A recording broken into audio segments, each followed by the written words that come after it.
Hello, hello, hello. What the fuck is up, everybody? What day is today? It's fucking War Story Sunday. That's what day it is. Obviously, I am live with you today, and you guys are here live with me for War Story Sunday with Papa C. Today is episode number 5, and we will be deploying. Is what it all comes down to. So, just want to give a little thank you. Just a little thank you to people that are reaching out to me lately to commend these stories. I've had quite a few amazing compliments. I've had people hit me up and just tell me that this is some of the best content that they've heard on the YouTubes and on the internet. And that kind of, that hit me hard. I was like, man, this is really, truly awesome to receive a compliment like that, to receive a comment, to receive some feedback. Really, really awesome. I hope you guys are getting something out of it. As a matter of fact, too, it's really fun for me to go ahead and talk about this stuff as well, because I get to kind of relive it. I get to look forward to it every single week. It's a perfect, man, I got to tell you, it's a perfect little Sunday routine, too. I think it just kind of embodies the energy of a Sunday. So, where'd we leave off? Where'd we leave off last week? If you guys remember, talked about a whole lot of training last week. Pretty much my all the training that led up to getting ready to deploy and go out to Afghanistan. Figured out where we're going to be going, what we're going to be doing. And, all the good stuff. Did some final training with 3-7, the infantry battalion that my human exploitation team Het Charlie, Het C. What we're going to be doing. What's up to all the viewers in the chat right now? Give a little comment and say what's up and say how we doing. Also, don't forget to hit that like button. That'd be amazing. Anyway, so training. Getting ready to gear out, getting ready to gear up, doing our whole thing. Now, the crazy thing that most people probably don't understand when you're getting ready to deploy is you have to go through and, we do a check in the box type of system before we get ready to go out. And it's not just a check in the box type of system for all the gear that we have to do and all the training that needed to be conducted. No. You're also going through your own personal finances and all your own personal possessions as well. And you have to go and do like a will and testament. Some people even recommend that you go and get life insurance or whatever, even though we have some form of life insurance in the Marine Corps and the military. It's called SGLI. If you are to pass away, your family will receive about $400,000 to take care of funeral costs and all that good stuff, and to pretty much pay for your life. $400,000 is what you cost. That's what you are valued at. So that's a hefty little number. I myself survived the entire time in the military, never once getting engaged, married, or having children. Nor did I ever get an STD, by the way. I think I deserve a medal for all of the above. They should have come up with some kind of medal for that. It would have been amazing. Anyway. So I just, signed all my stuff over to my parents, my will and my testament, all the money that I had saved up, my truck, any of my little possessions that I had. But it's kind of, going and doing stuff like that. Recognizing, you're already recognizing right there at that point in time. You're kind of understanding like, all right, hey, we're fucking gearing up, man. We're getting ready to go. Like this is not just, there's a tendency. There's a tendency when you go through any type of training for an extensive amount of time that, you kind of realize it's training. And you train so much. And the reason why you train so much is that when you get into the actual real world scenario, that you're going to fall to your lowest level of training, your lowest level of preparedness. But there's something to be said about when you train now. For me up to this point, I think it's been 6 years, right? I went in 2004. Yeah, and this is 2010 now. 6 years of training up to this point.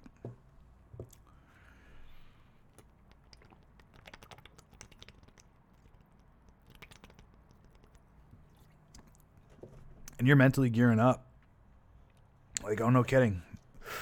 I'm attaching to an infantry battalion and we're getting ready to go. Now, I told you last time to end last episode that the location that I found out that I was going to was not as kinetic. I wanted to be in Marja. I wanted to be in the hot spots. You know, I wanted to go, right? Again, I'm not married. I have no kids. I'm 26 years in the military. So I'm 25 now at this point in time.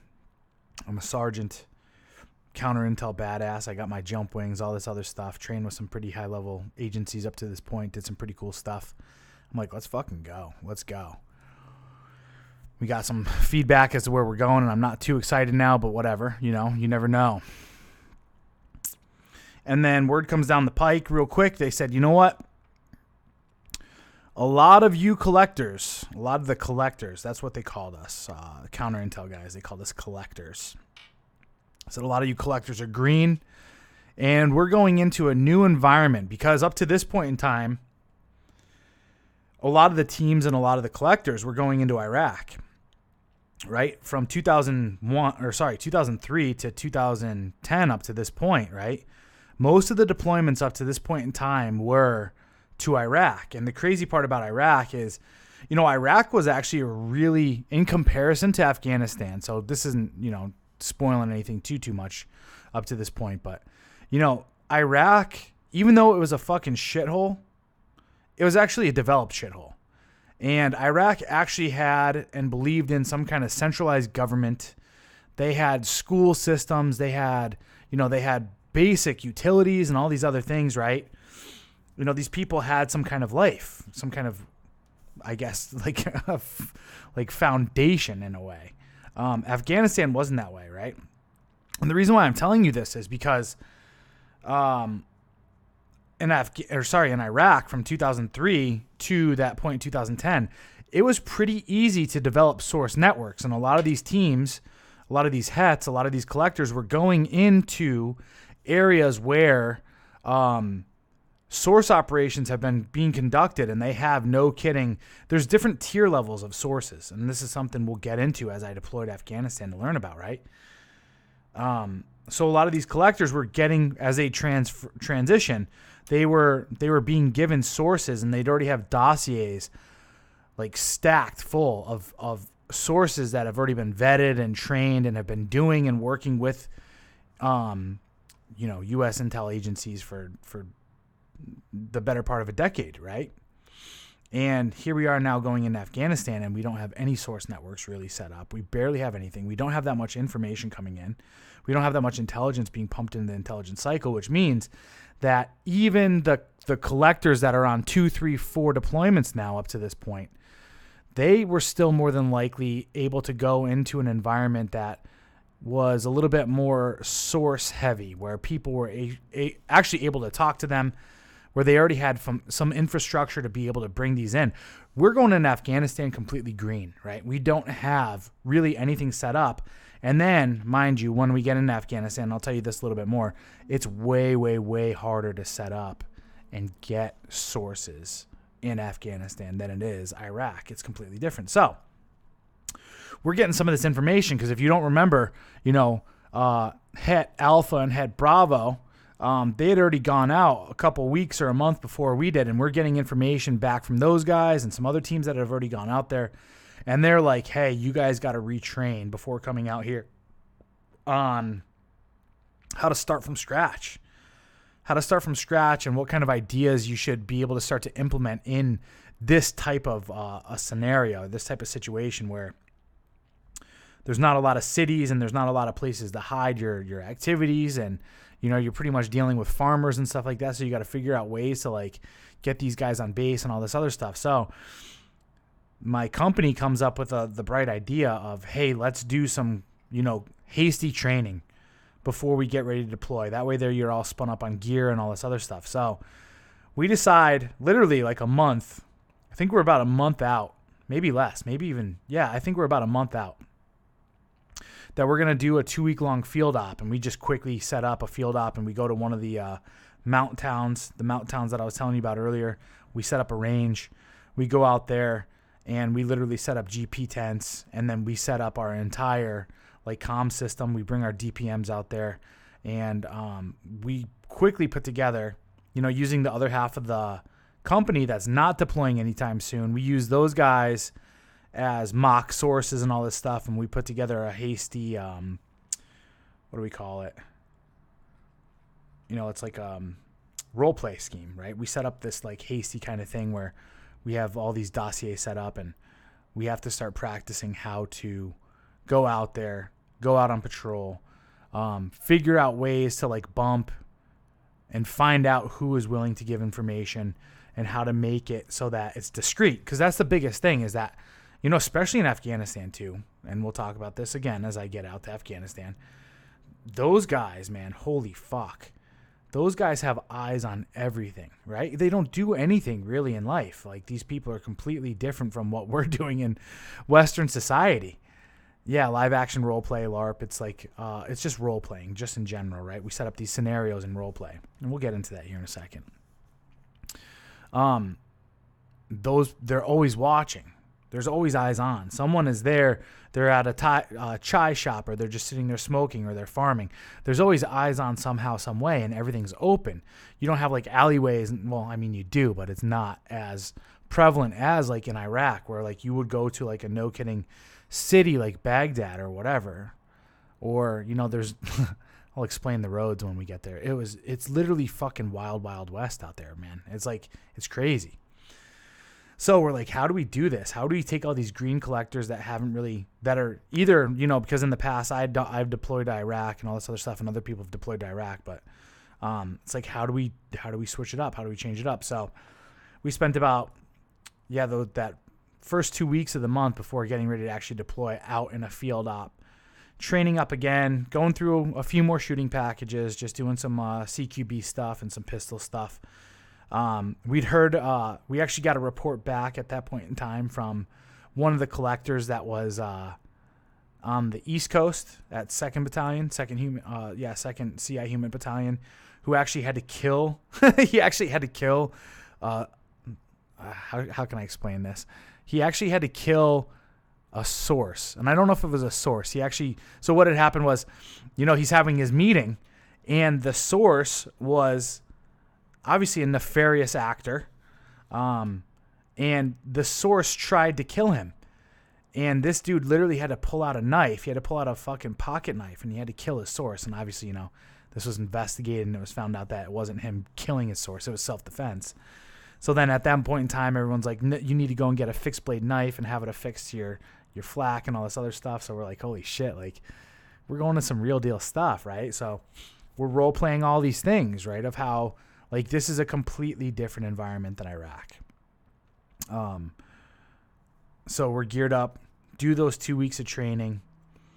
It was good too, to be honest with you. Like I told you earlier, I really love that aspect of being in the military, where like I said, I called them like camping trips, right? When we're literally sleeping out, in our habs and our hooches. You're turned off completely from, and I mean, regardless, when you're in the military, you're pretty much turned off from like civilian life as it is, like for the most part, aside from like your weekends when you go out on liberty or whatever. But for the most part, you're still pretty much, eye on the prize. But when you're out in the field, it's like full blown eye on the prize. Even for me personally, I didn't have really anyone that I was attached to, so I didn't really give a shit about using my phone or making phone calls, unless of course I was like hollering at some bitches or whatever. But even then, I'd always turn that part off, especially when I was training. But I loved it because you're out with the boys, right? It's like some of the best conversations you'd ever have would happen when you're out in the field. You're just sitting there. Most guys dipped. I didn't really dip. I'd smoke on occasion or whatever. Spit seeds or whatever. Eating MREs. All that good stuff. Playing spades at night when you're not busy. All that good shit. Like that was the best part of being in the military. So we got to do a little 2-week field op to just kind of like completely brush up and tie it all together. Like, and the cool part is too, at the end of all this training that you do, we do our hot washes. So it's not just like do the training. It's do the training and then get some, no kidding, like wisdom and learn from the mistakes you made there and all that good stuff. So got all trained up, got all geared up in a way to make sure all of our gear, like last and final check, making sure that we got it all kind of like at the forefront of your brain to get ready to rock and roll. Will and testaments all taken care of. And then I think we're given a little bit of time off, like not leave, like where you can go and fly home or whatever. But I don't think I flew home anyway before I deployed. I waited till afterwards. So we're literally like in the chute 2 weeks. Like, you guys got to stay close to base kind of deal. At any point in time, we could get the what's it called that we're going to go. So, obviously the 2 weeks go by, and we packed all our shit up to this point, put it in the Connex box, sent that stuff off, and, it's time to go. Time to go. Get to draw all your weapons. The cool part, I think, for me was I forgot exactly how the whole setup occurred, but I got to go with a different manner over to Afghanistan than most people did, and I think than the rest of my team did. I think it was myself and Hively that went together, and we got to fly out of March Air Force Base on C5s with all the dogs. With all the dog handlers from 3-7, and all the dogs, which was super fucking cool. And I was actually just like looking at some of my photos. It's like bringing some memories back. And that was awesome because we were taking a completely different route and we weren't surrounded by all the rest of the people. We kind of got our own private thing. So hopped on the C5 out of March through, I think we flew to Bangor, Maine, to refuel. And then from there, we actually stopped in Rota, Spain. I believe Rota, Spain I'm pretty sure it was an Air Force base. But I also think that we have a lot of Navy in Rota. Man, Rota was absolutely beautiful. The shitty part, though, was we were on lockdown, like hardcore. It's not like we could go explore. We only got to sit on we got to sit pretty much on the tarmac and like in that one key area and like hang out and wait for the refuel, do another inspection of the aircraft and all this other stuff. And believe it or not, that was the first time when I was sitting there on the Air Force Base there that I got to see a C-130 Spectre gunship, like up close and personal. Those things are fucking epic. I don't know if you guys have ever seen the C-130 Spectre, but C-130s are usually, they're cargo planes, right? And they usually use those C-130s and like P5s to fly in like inclement weather because they're like fucking tanks. Those things can fly into like anything, right? They're just fucking nutty, right? As far as that is, but they're nothing special. But the Air Force made a specific kind of AC-130 where they strapped a 40 millimeter Gatling gun, right? I think so. 25 millimeter Gatling gun, 40 millimeter 40 Mike. It's like a Mark 19 grenade launcher, and then a fucking 105 like howitzer to the side of this aircraft, right? And what this aircraft does is from a high elevation, it'll just circle and it'll just fucking lay waste. Those things are fucking devastating. They're like, this one's like, normally they're like gray and they look all gay and shit, but this was like not matte black, but it was like fucking blacked out. It was like the fucking death crow, fucking nuts. Loved it. Super dope. So just got to see like the I guess the countryside of Spain out in Rota just from the base. It was cool to see. Never been to Spain. So that was kind of nice to do. And then I think from there, where did we fly into? Did we fly into Manas? I think it was Manas or Kyrgyzstan. Not quite sure. Either way, I didn't really give a fuck. All I cared about up to this point was just like mindset. Like, eye on the prize. What the fuck is going on, right? Like, I just need to stay focused. That's all I care about. I could feel it gearing up inside me too. I was like, you know what I mean? Like, I could feel it as we were getting closer. Just kind of the the gravity of the situation and like the mindset that I wanted to just remain in, right? It wasn't time to play. I didn't care about any of the fun. I was just like, let's go. Like, let's go. You know? So we get back on the plane. What's going on, dude? How you doing? Get back on the plane, get back on the C5, take off. Those things are fucking cool too, by the way. Just to let you know. That vertical take, like when they take off, those things take off so vertically. It's really an awesome ride. So we take off and we're on our way pretty much. I think we fly into Manas for a little bit. I'm pretty sure. And then from Manas, just a quick break, and then we fly into Afghanistan. And when we fly into Afghanistan, we fly into Camp Leatherneck.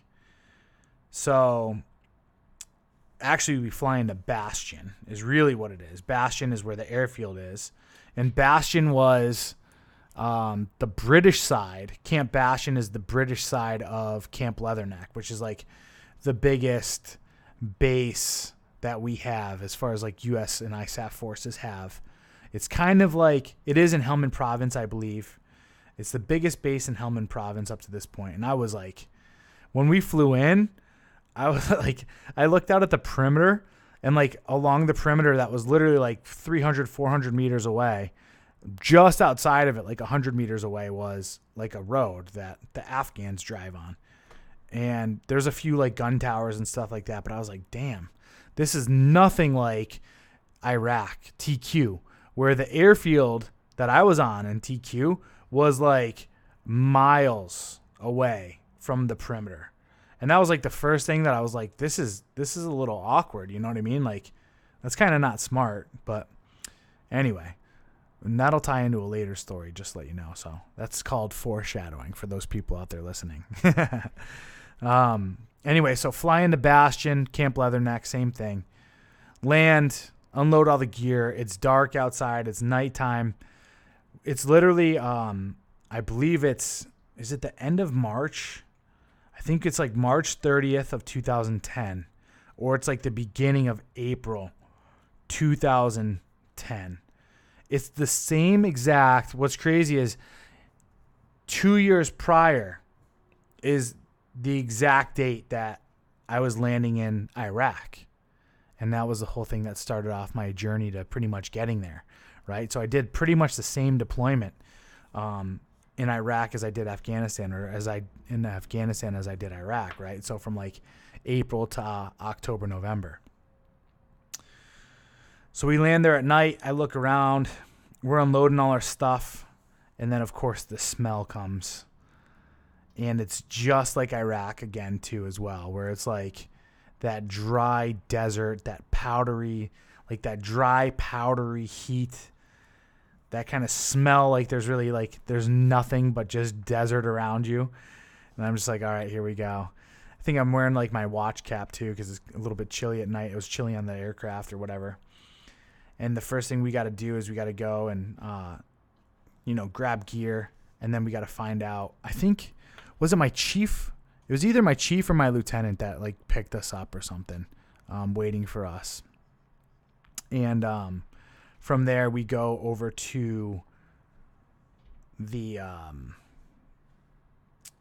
want to say the CI Human Detachment, right? We got a little CI Human Detachment. We're part of 1 MEF, which is Marine Expeditionary Force. It's how all the West Coast intel operations kind of came out of, was MEF.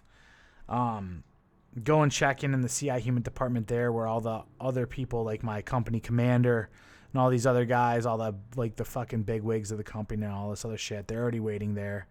They welcome us aboard.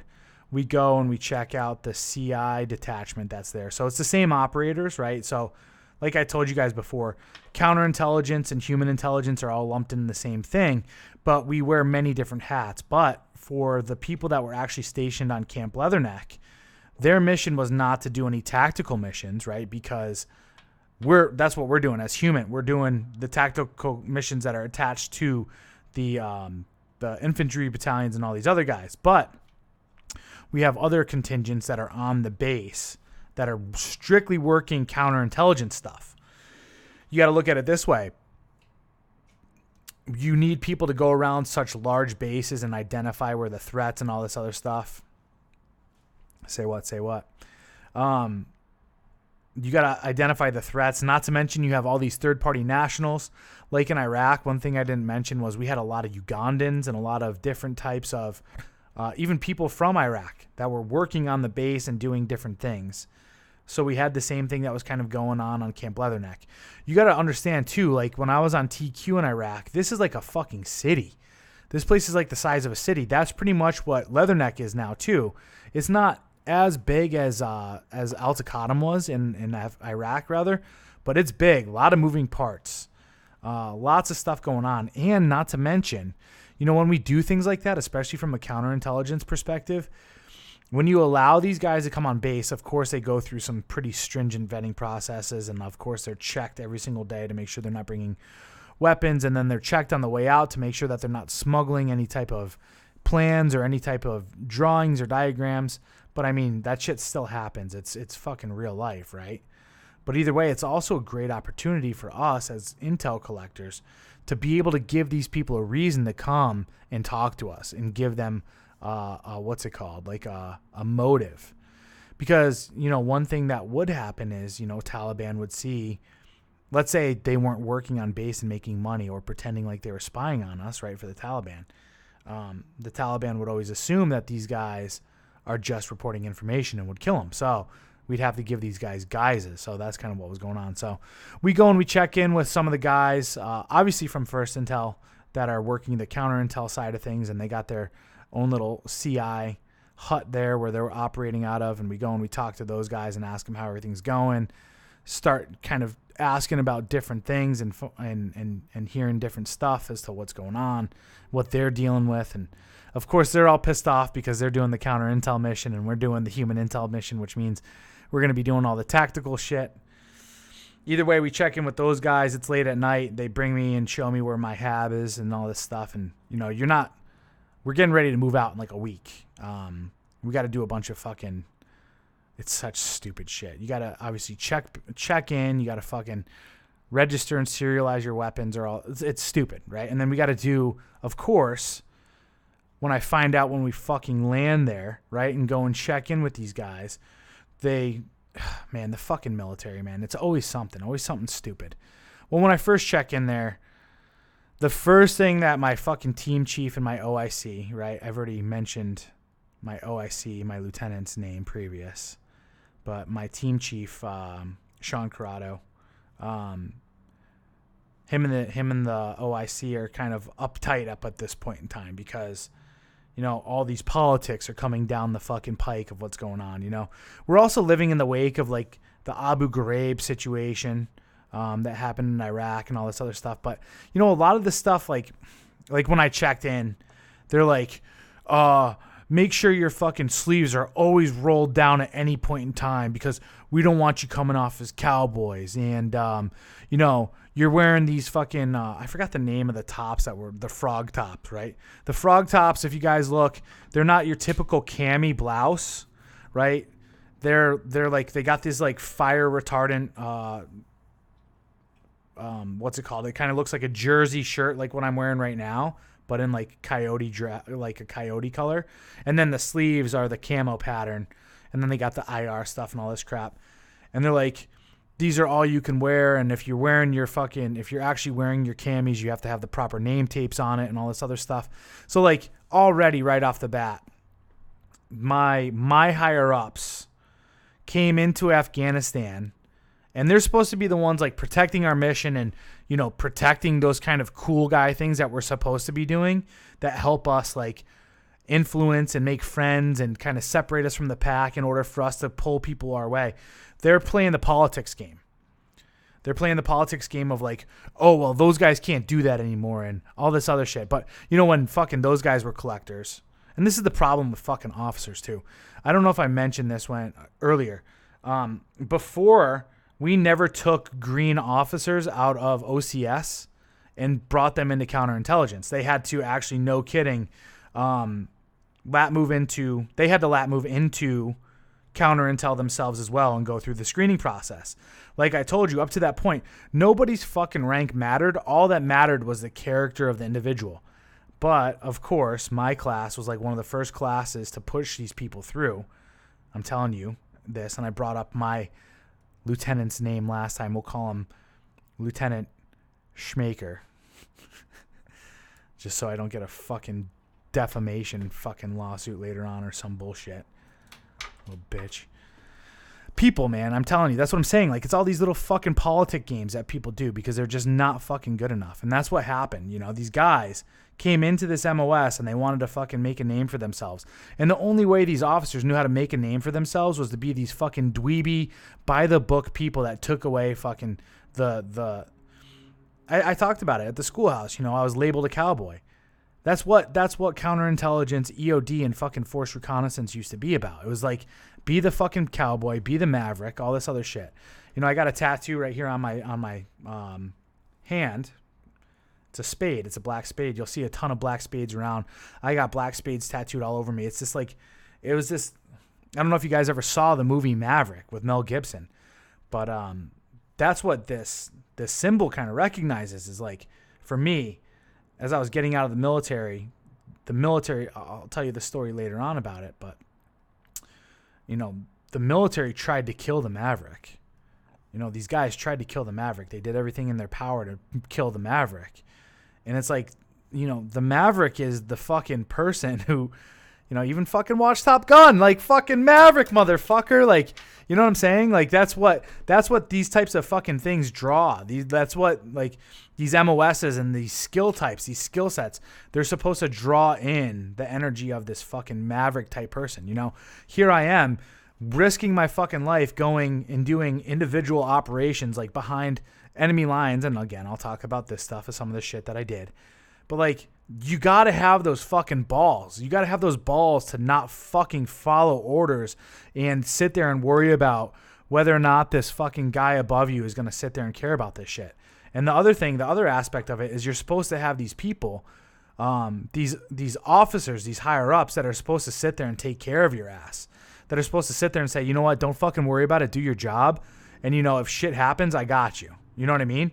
But here we are the second we fucking land and these cowards are already sitting there fucking placating to these, oh God, I'm all riled up now. Got to take a fucking chill pill.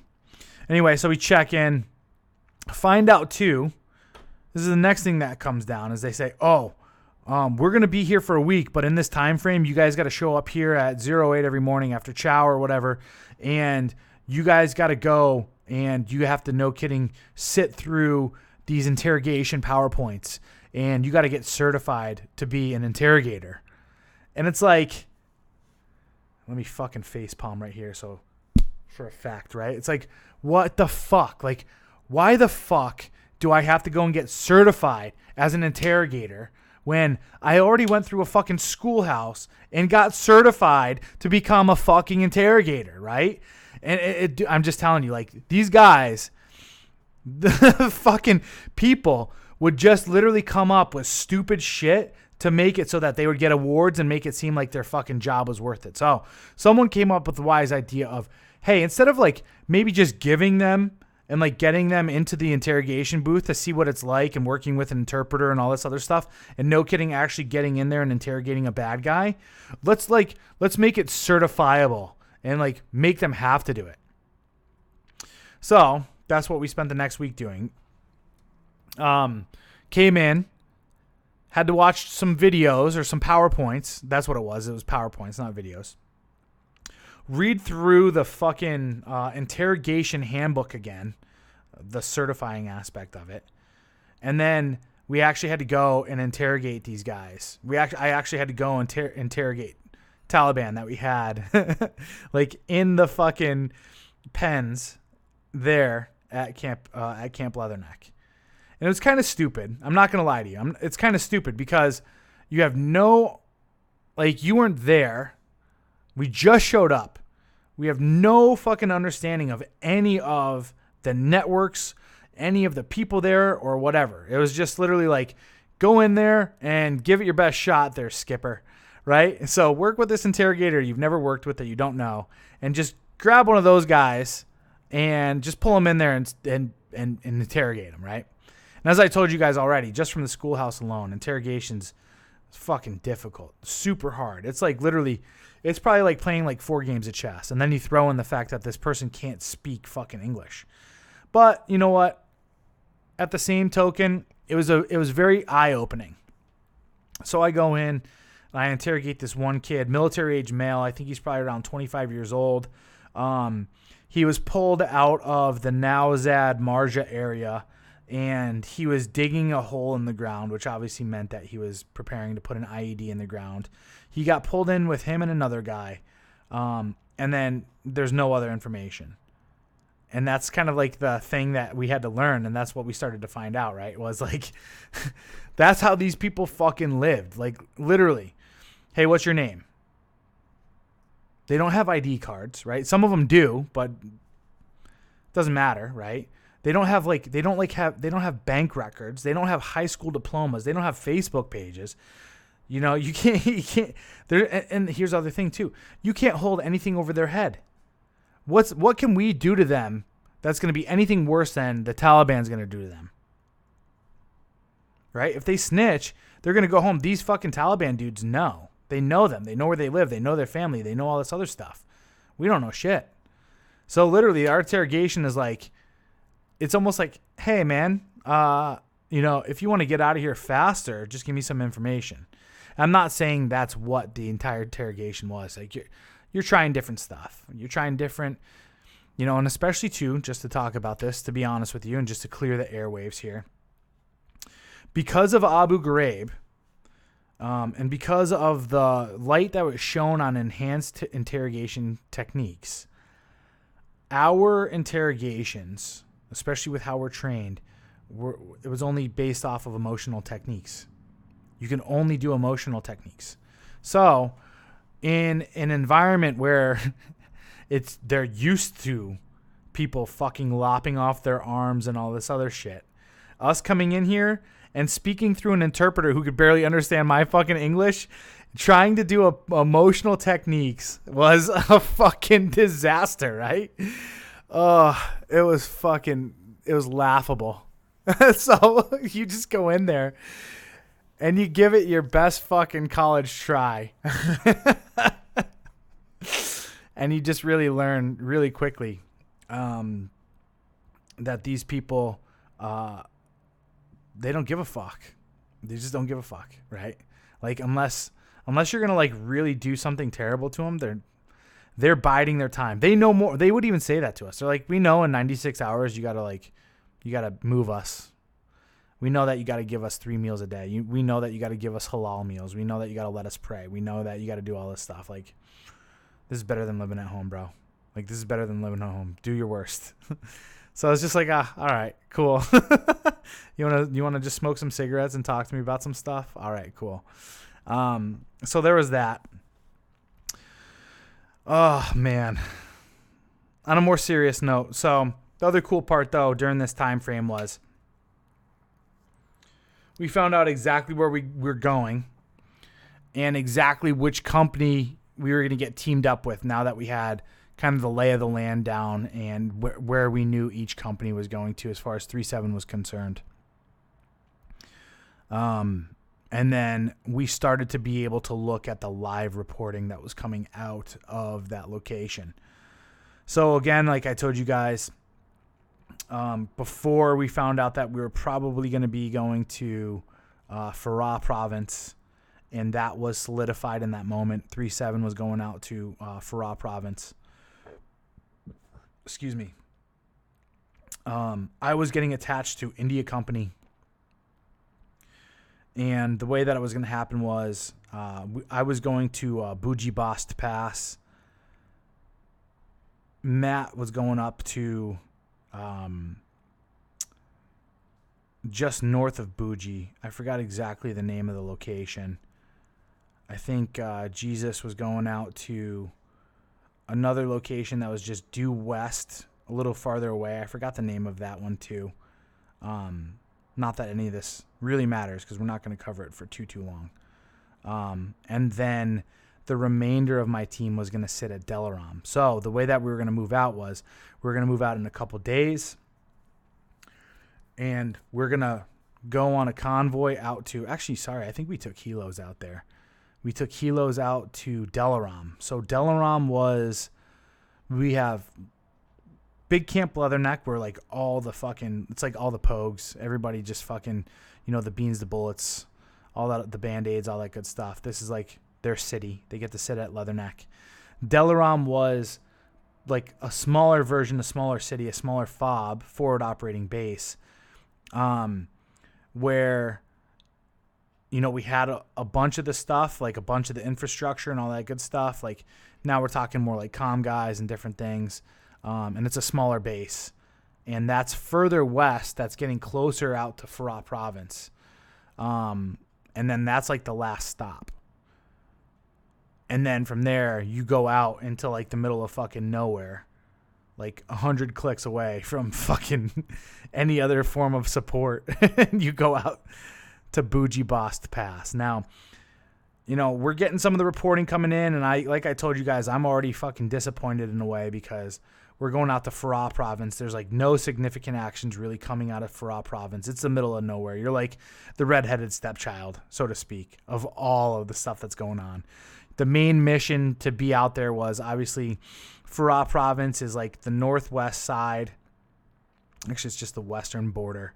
And the only thing that's really being reported is we're having a lot of Chechnyan, Kurdish, Turkish, different types of fighters funneling in and bringing IED making materials. There's some drug smuggling going on and some weapon smuggling. And then, of course, the biggest thing, though, is that this entire area out there in Farah province is all opium farming, right? And this is something we're told about. Like, this is like pretty much Helmand Farah province wide is like the whole entire thing is just opium farming. And then we're given specifically strict orders about all this stuff. We are not to touch, we are not to destroy any of the opium. We're not to destroy any of the opium fields. That's not anything we're there to do, right? So our mission is pretty much to just go out there, learning about Bougie Bast Pass. You know, there's some pump up to it. They're like, oh, well, you're going out to the pass. You know, the pass is an older ancient relic, not ancient relic, but, you know, the pass, the reason why they call it a pass is because it is literally in between, like, there's numerous mountains, actually, different mountain ranges, and they all kind of feed into these different valleys and all this other stuff. And the rumor was that, you know, there's a ton of, like, Russian tank debris and stuff out there because that's where the Mujahideen had laid some of their biggest, defeats against the Russian military there in the mountains and in the sand. And, you know, there's expected to be a lot of movement there because of that rich history of the Mujahideen fighting there. So we go out to Delaram, start getting some of the reporting in, find out that we're really only working with like one main source or two or three main sources. That's all we have, really. And they're like level 1. They're like, actually, I don't know what the levels are. Let's say it's like level 3 and lowest.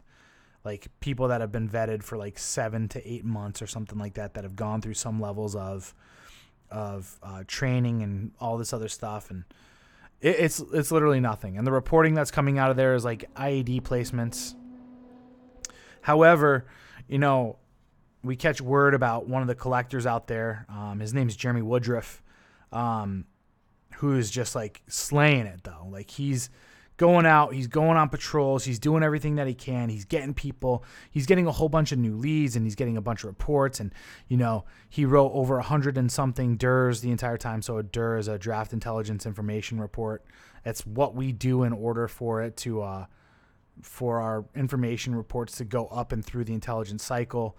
And then when it becomes an IIR, that's like real deal. That's like when it gets published and you know, put into the intelligence cycle. And that's, you know, a big thing because it goes to all the intelligence agencies and all this other stuff. So he's written over like 100, 115. He's talking to all these different ones.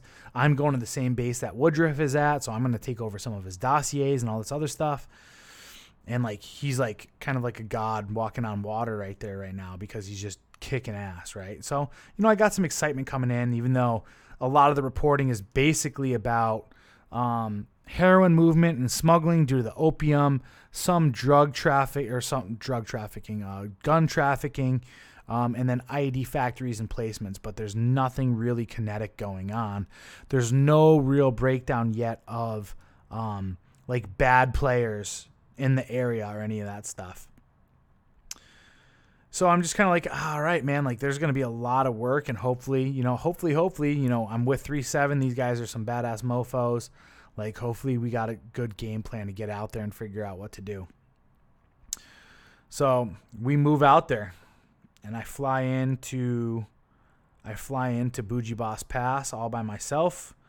No interpreter. I have to use the company's interpreter for me to be able to do my business. I'm operating off of the name of Tucker. That was my pseudonym. That's what I was known as. That's what I was addressed as. My rank was not told to, the higher ups kind of knew, but most people didn't.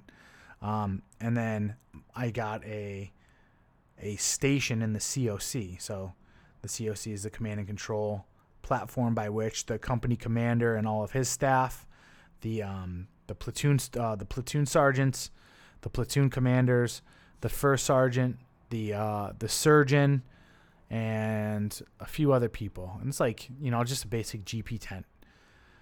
Fly out there, like I said, land there, get there. And we're literally like, when I show up, I'm just like, holy fuck, this is it. It's literally, it's like just HESCO barriers in between like two, probably like 1,000-foot peaks. This is the pass that we're in, right? And we're butted up against one. And I was like, oh my God, this is not good as far as exposure is concerned, right? Now the other peak over there, it's pretty far away. But still with sniper fire and all this stuff, if you wanted to get somebody in there, you could literally fucking look into our base and you could see everything that we're doing. Like every setup, all this other stuff. From the other peak that we're butted up against, luckily, we did have our sniper teams and some machine gun, like I think 1 or 2 big machine gun positions up there. And that was a hell of a fucking hike. Like I said, 1,000-foot elevation just going up there. Pretty crazy, but we had some people up there. To our direct south, about 800 meters, maybe a little bit further, was a village. And it was really the only village that was in close proximity.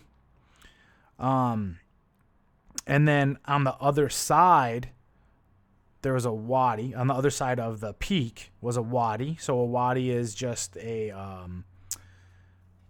it's like a dried up waterbed where when there is water flowing through, it would be a river or a stream, but it's Afghanistan and there's not a whole lot of that there. So that's what they use for like their movement, right? The Afghan people, as far as like a road, and just their movements within it. So there's a wadi there. And then on the other side of the wadi is another village. And I think that's probably about 1 kilometer away. But they can't see us because obviously we're on the other side of this big, what's it called? And then if you follow it north and northwest going up the wadi, there's a whole bunch of like little villages along the way. But then the other cool part is, so the wadi goes up and goes to the north. And then where we're at, we created our own little road, and that's what we were using for our MATVs and stuff like that to drive all the way up north. And then that road kind of ended. Actually, no, it didn't end. It actually just drove past the village to our south that we just called Bougie. We called that little town Bougie. And then it went south to a whole bunch of different other villages all around, right? Man, I feel like I just had an epiphany of where Jesus was located at. I want to say it was like Kareem or something like that, but I don't remember. Either way, like I said, Matt was up north, and he was probably good like 25 clicks north, maybe a little bit further. I forgot the name of the area that he was at. I just know he was up north there. Yeah, it was probably a little bit closer. Maybe it was like 10 clicks.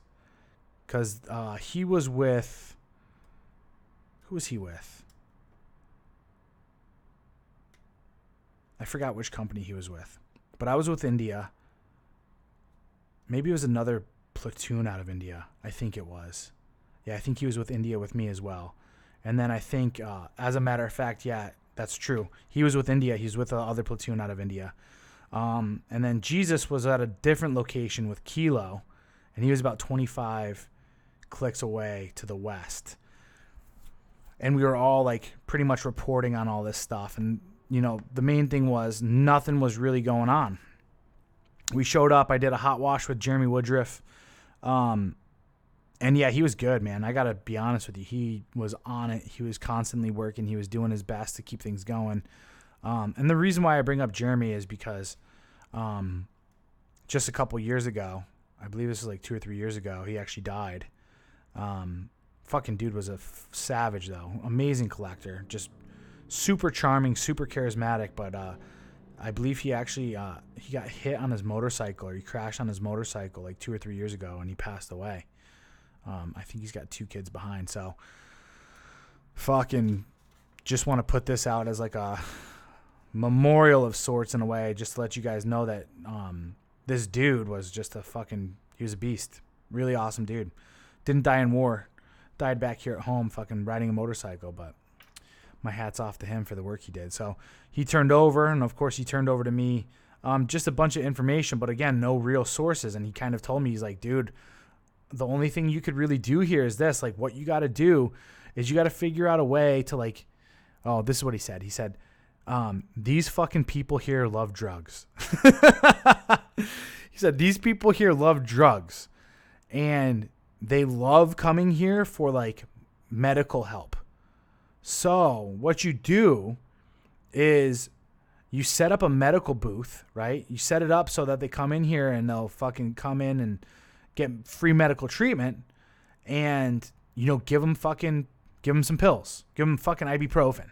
They love it. It doesn't fucking matter, right? Just give it to them. Give them whatever you got. And, you know, ask them questions about what's going on in the town, what's going on with the Taliban movements, all this other stuff. And this is how you build up your network, because what he said is, like, going door to door and trying to fucking talk to these people, it's going to be impossible, because you'll see when you go out to these villages that everyone's always watching everything, right? And they're too scared to tell you really anything that's going on. And the majority of the time, too, this is the other thing he warned me about. You know, the Afghan people are really, really good. They know people. They know us better. They know people better than we know people, because they spend their entire time working with each other, like doing human interactions. And then the other thing, too, is they're just fucking awesome manipulators. Like, they know how to play each other, right? Because they're so good with people. They know how to play each other. And this is one thing I would notice, too, as I started to go out and started talking to some of these Afghan people, is they could read you within a second. They knew who you were, they knew what you were doing, and they knew what you wanted, right? And the other thing I noticed about these guys is they would look you in the eye, and they would read you just by your eyes. Your eyes never lie, right? They would look through the window of your soul, and they would read you just from that. They would always, like, look you right in your eye and kind of be able to tell. And it was cool to look them in their eyes, too, because here's these people that you'd expect. They got this big time, like, Muslim heritage, right? You're expecting them to just be like your standard typical Arab of, like, brown hair and brown eyes and all this stuff. But you'd run into somebody who was like, they're such a hodgepodge, right? You got the Mongolian aspect, you got the Chinese aspect, you have the Russian aspect there as well, and then you have the Pakistani and even some Euro/Turkish. Like, Afghanistan is literally the fucking mutt factory. Like, you'll go there and, like, these Pashto people, they're just fucking mutts, man. You'll see one dude who's tan, but he's redheaded with fucking freckles, with brown eyes. And then you'll see another dude who looks like your standard typical, Arab dude, brown, like black hair or whatever, big nose. And then his eyes will be like hazel. It's like, dude, it was just trippy, right? And then you'll see another guy who looks like he's fucking Chinese, right? Crazy, like like a tan Chinese dude. So anyway, Jeremy told me about all this stuff and kind of told me how to run business. And the way that things were going to go. And he's like, go on patrol as much as you can, possibly, obviously stay tight with your infantry brethren and all this other stuff, and do what you can, and, help out and kick in and all that other stuff, like things I've already heard. So pretty much doing left seat, right seat, and Jeremy's leaving in like a couple days. So he ends up taking off, bringing all his shit home, and, good for him. He's out of there. Fucking 7-month deployment gone. Like I said, not much going on. And I'm there as a sole operator, pretty much doing my own thing.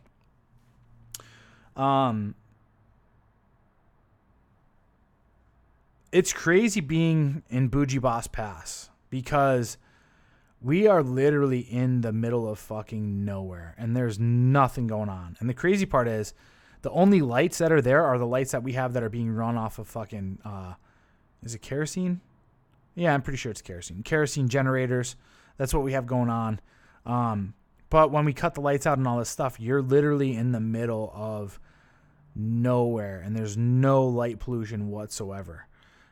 And when you look up at the stars, it's literally the fucking craziest thing. You don't hear anything. There's barely any noises aside from someone fucking their goat or their donkey.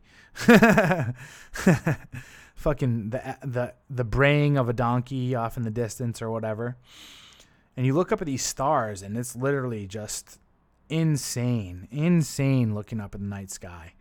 I can only imagine, that's what TV was to our ancestors, was just having these fucking night skies that were just not even close to polluted by these lights that we had. And it was just insanely awe-inspiring, like breathtaking, just being able to sit there. And, I'd sit there at night sometimes just in my fucking silkies and my shirt, just looking up and just wondering, like, this is crazy. This is absolutely crazy.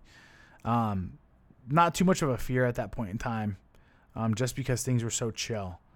But then things started to quickly pick up. And that's where we're going to keep going. Shoot. We're at an hour. Gentlemen, I assure you, I know that there's a long build-up for this. I know it. But what I will tell you is this. Things are going to pick up. Next episode, things are going to pick up. Some cool stuff's going to start happening. Going to get out on some patrols. And then, believe it or not, some things change very quickly. And it shifts my life in ways that you'd never believe. Bougie Boss, getting out there, starting it off this way. It was like, for me, the best way I can kind of summarize it is like, especially now when I go to the gym. When I go to the gym, I do 10 minutes on the stair stepper to warm up. Whereas before, I used to be the type of guy where I'm like, I'm fucking here, let's go, let's start fucking lifting, all that good stuff. Now I go in and I do 10 minutes on the stair stepper. I get my blood pumping. I get my veins, ready for the blood flow. I get my nerves ready for the shock that is about to come to it, right? I get my mind ready and fucking wanting some, right? I get my oxygen pumping through. And that's what Bougie Boss Pass was for this deployment for me, right? It kind of got you there, got you like a little bit of a flavor, right? Got you going, and then it got you ready for the fucking shit that's about to unfold here in the next couple weeks. Because what is going to happen over the next couple weeks is the remainder of this deployment. And I assure you that you guys really are not going to want to miss out. You're not going to want to miss out on these stories. Again, I just wanted to point out losing some of your brothers, especially being in a tight-knit circle like that, is always a shocker. But I just want to make sure that, me mentioning and dropping Jeremy Woodruff's name in this it's a testament to how professional and how badass of a dude he was. Solid Marine, solid character, very hard worker. It's just a damn shame that a good guy like that had to leave so soon. So I hope his family's doing well. And I hope that, through doing this too, that, people will be able to somewhat recognize and remember that at least and carry on that guy's image. With that said, though, as you could tell, I'm big on brotherhood. And a lot of what I'm trying to do in today's world is create a space for men to become the most masculine men possible, because it's my belief that a resurgence of masculinity is completely necessary for us to live a happier life, and for our societies to emerge and become better than what they are today. It's an evolution. Gentlemen, I need you to come on board, right? This is my call to you. I need you to start coming on board and getting involved in this movement. Join me and other men at thewartribe.com. Become a member, start participating, and also do me the other favor of sharing this message by clicking the share button and sharing it with friends so that this network can grow and other people can hear about this. If you guys didn't catch on to that, I will leave a link below for thewartribe.com for you to be able to click it to make it easier for you to do so. And just simply join. Start having the conversation with other men about ways that you can fix your situation in life, and even throwing out a little bit of mentorship. We got to get back in the role of not necessarily being vulnerable, but, showing some of our weaknesses, but also playing on our strengths. And, that can carry over, because what we talk about in there is the physical, mental, spiritual, relational, emotional, financial, all the good stuff that people want to grow in, on top of, red pill theory, on top of game, on top of fashion, on top of fitness, on top of building your wealth and all that good stuff. So I'm sure there's people out there that have a breadth of knowledge in those departments, and could just simply pull someone aside or just throw out a few key words to kind of help people guide themselves along this journey. So too much are we doing this in today's world, where we're staying the lone wolf, where we're thinking that we can handle this all on our own. And unfortunately, that's not how the human species was meant to evolve.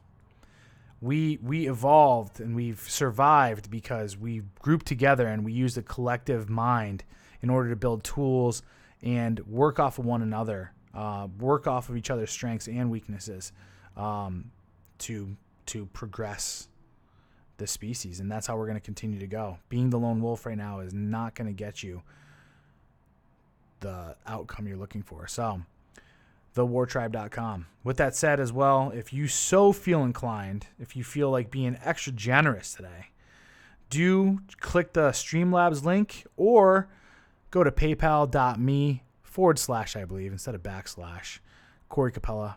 Leave a little donation. Leave a little donut in there for me, eh?